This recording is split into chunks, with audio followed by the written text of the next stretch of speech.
So the world of Hunter x Hunter really said, you know what, let's take your worst nightmares and put them in a blender with ancient ruins and death orbs, and then put them straight into an unskippable fever dreams. Yeah. We're talking about the 5 great calamities, the cosmic horror bags straight from the dark continent. We're talking about diseases that make you eat your own flesh, headless botanical, twin-tailed murder snakes, and clouds that make you think you're a god. No exaggeration. So let's take a walk through this hellscape. Let's get spooky. Number 1. Zobe Disease, aka the Immortality Disease. The disease that sounds like it was named after a rejected Resident Evil boss. Officially nicknamed the Immortality Illness, but that's just a PR stunt. It's one of the 5 big threats that the humanity tripped over during their little vacation to the Dark Continent. About 50 years ago, before the current events, Kukaniu Kingdom got adventurers and sent a group of explorers to the Dark Continent. Their objective was to find a mythical plant called Metallia, basically anime alchemy in root form. They did find it, yay, but then took a wrong turn somewhere, like a horror movie cast, and then boom, Zobae outbreak. Most of them died, plant dead, hope gone, and the cherry on top, one of them survived. Well, technically. The survivor developed the ability to live without food or water forever, which sounds cool until you realize the trick is self-cannibalism. They literally feed on their own regenerating flesh forever. It's like Immortality written by Junji Ito. The person became so mentally shattered by this process that he literally became a walking corpse with no mind left, just endlessly munching off of his own regenerating flesh forever. Humanity, 0. Dark Continent, 100. Chairman Chiru, smart dog lady, love her,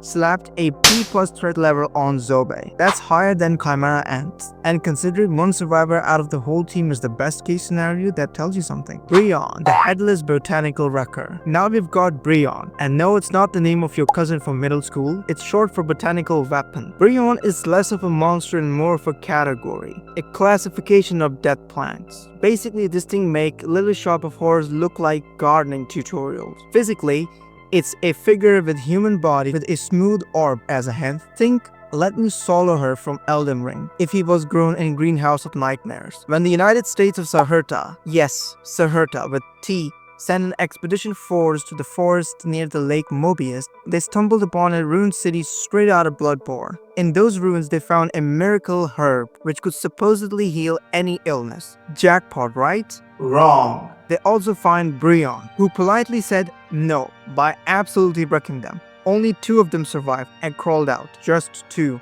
Like Zobae, Bion is also ranked B+ by Cheetle, which is again higher than the Chimera ants. Its presence in what looks like a former city tells something dark. Maybe humans used to live here before Bion absolutely wrecked this whole place and turned it into a botanical crypt. And if that isn't enough, then we have literal scenes of people missing their heads and their intestines just casually hanging out of their abdomen. Hellbell, murder snake from the swamp. Alright, next on the list is Hellbell. I don't know who's naming these things, but whoever is, they deserve a raise and therapy. Hellbell is a twin-tailed snake that lives in swampy nightmares south of Lake Mobius. It's got a black lump near its neck which resembles a bell. That's cute.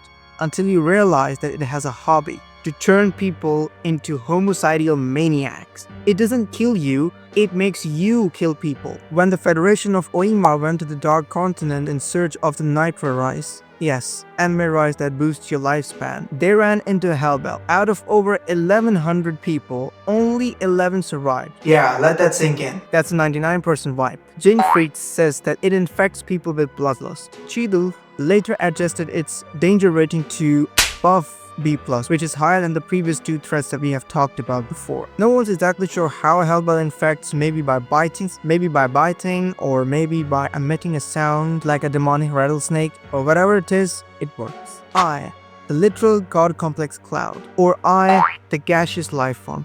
Okay, this one is wild. I is a floating black fog that seems to leak delusions into people's mind. Imagine getting infected with God complex, not metaphorically, literally. Anyone infected by this starts believing that they are the second coming. They get weirdly aggressive, thinking they're divine. If Zobe breaks your body and Hellbell breaks your humanity, then I breaks your mind. I's threat level is You guessed it, B+ or higher. At this point, everything from the Dark Continent has a kill-death ratio much greater than your average Warzone hacker. Path, the Lovecraftian womb monster, or as I like to call it, the why was this ever conceived monster. PAP is classified as the destruction of hope type threat.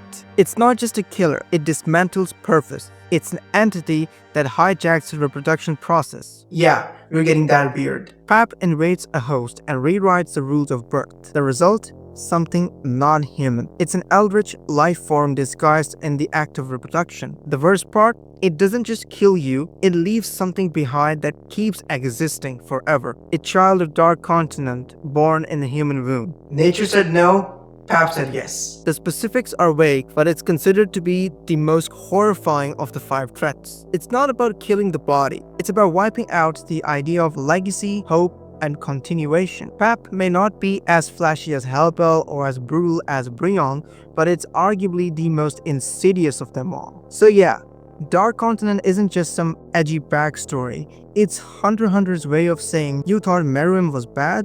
You haven't even opened the real door yet. And with these 5 threats, we get a glimpse of a world where survival isn't a given, where even victory comes at a grotesque cost. This isn't just peak world building. This is a reminder that in Togashi's universe, the unknown doesn't want to be understood. It wants to unmake you. If you liked this deep dive into the darkest part of the Hunter x Hunter lore, hit that like button if you made it out without catching a god complex or without becoming a tough cannibal. And comment down below which one is your favorite threat out of the 5 or the one you would least want to come across if you were on a solo expedition. And in the meantime, stay curious, stay skeptical, and I will see you in the next video, and stay away from Lake Mobius.